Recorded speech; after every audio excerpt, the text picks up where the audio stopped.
حدثنا أبو نعيم حدثنا زكرياء عن عامر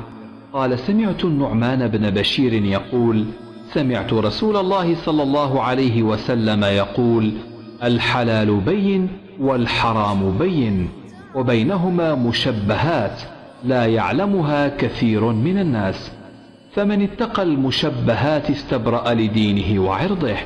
ومن وقع في الشبهات كراعي يرعى حول الحمى يوشك أن يواقعه. ألا وإن لكل ملك حمى،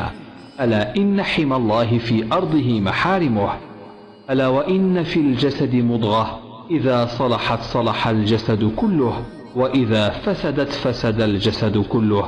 ألا وهي القلب۔ باب دین کو گناہ سے محفوظ رکھنے والے کی فضیلت۔ ترجمہ: ہم سے ابو نعیم نے بیان کیا، کہا ہم سے زکریا نے، انہوں نے عامر سے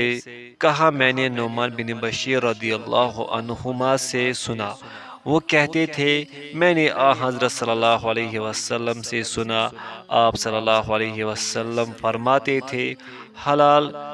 کھلا ہوا ہے اور حرام بھی کھلا ہوا ہے، اور ان دونوں کے درمیان بعض چیزیں شبہ کی ہیں جن کو بہت لوگ نہیں جانتے کہ حلال ہے یا حرام۔ پھر جو کوئی شبہ کی چیزوں سے بھی بچ گیا اس نے اپنے دین اور عزت کو بچا لیا، اور جو کوئی ان شبہ کی چیزوں میں پڑ گیا